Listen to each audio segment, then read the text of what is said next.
सकाळच्या वेळेला लॅपटॉप आणि मोबाईल चोरीचे प्रकार वाढलेले होते, तसेच काही चेन स्नॅचिंगच्या घटना वाढलेल्या होत्या। त्या अनुषंगाने माननीय पोलीस आयुक्त विनय कुमार चौबे सरांनी ज्याप्रमाणे इव्हनिंग पेट्रोलिंग प्रभावीपणे सुरू केलेला होता आणि व्हिजिबिलिटी वाढवलेली होती, त्याचप्रमाणे मॉर्निंगला देखील गुन्ह्यामध्ये अशा प्रकारचे घटना होऊ नये यासाठी मॉर्निंगला देखील सर्व पोलीस स्टेशनला पेट्रोलिंग करण्याच्या सूचना दिलेल्या होत्या। त्या अनुषंगाने वाकड पोलीस स्टेशनचे डीबीचे अधिकाऱ्यांनी अंमलदार हे मॉर्निंग पेट्रोलिंग करत असताना काही दिवसापूर्वी वाकड परिसरामध्ये ज्या चोरीच्या घटना घडलेल्या होत्या, ज्याच्यामध्ये लॅपटॉप मोबाईल गेलेले होते, तर अशा इसमांचे काही फुटेज आम्हाला प्राप्त झालेले होते। असे संशयित इसम मॉर्निंग पेट्रोलिंग मध्ये चेक करत असताना एक इसम काळेवाडी परिसरामध्ये त्यांना संशयित मिळून आला। त्याची झडती घेतली असता त्याच्याकडे काही मोबाईल आणि लॅपटॉप मिळाले।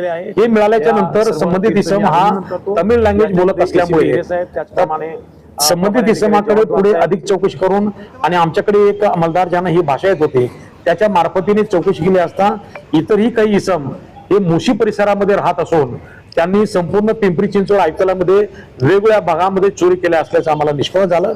संबंधित मुशी परिसरामध्ये त्यांची रूम आम्ही चेक केली असता ते इतर जे साथीदार होते ते सर्व पळून गेलेले होते आणि नंतर मग ज्या वेळेला त्यांची माहिती घेतली तर एक ट्रॅव्हलने ते बेंगलोरकडे तामिळनाडूकडे जात असताना निष्पन्न झाले आणि त्यांना ट्रॅक करण्यामध्ये सर्व आमचे डीबीचे अधिकारी आणि अंमलदार यशस्वी झाले। त्यांना कात्रजच्या परिसरामध्ये ताब्यात घेण्यात आला आणि त्यांच्याकडून पुन्हा आणखी काही मोबाईल आणि लॅपटॉप जप्त केले।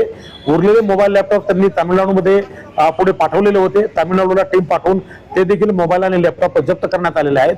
अशा तऱ्हेने डीबीच्या अधिकाऱ्यांनी आणि सर्व माझे अंमलदार यांनी एकूण 60 मोबाईल आणि 14 लॅपटॉप हे या गुन्ह्यामध्ये जप्त केलेला असून एकूण 23 गुन्हे ओपन करण्यामध्ये या डीबी टीमला यश आलेलं आहे। 14,30,000 रुपयाचा हा मुद्देमाल यांनी रिकव्हर केलेला असून 23 गुन्ह्यामध्ये वाकडचे 11 गुन्हे, त्याच्यानंतर निगडीचे 3 गुन्हे, चाकणचे 2 गुन्हे, चिंचवडचे 2 गुन्हे, चिखलीचे 3, भोसरी आणि भोसरी एमआयडीसी 1 अशा प्रकारे जवळपास 23 अशा प्रकारचे चोरीचे गुन्हे निवड करण्यामध्ये वाकड पोलीस स्टेशनची टीम यशस्वी झालेली आहे।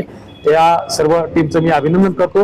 याच्यामध्ये एसीपी हिरे साहेब, त्याचप्रमाणे प्रभारी अधिकारी जवाहरद्वार साहेब, क्राईम पी आमचे साळुंके साहेब आणि डीबीचे सर्व माझे अधिकारी चव्हाण आणि संतोष पाटील, सर्व डीबीचे अंमलदार यांनी अत्यंत चांगली मेहनत घेऊन एवढे गुन्हे उघड केलेले आहेत। तर नेहमीच वाकड डीबीची टीम चांगलं काम करत आहे। मी त्या सर्व टीमचं अभिनंदन करतो आणि त्यांना रिवॉर्ड जाहीर करतो।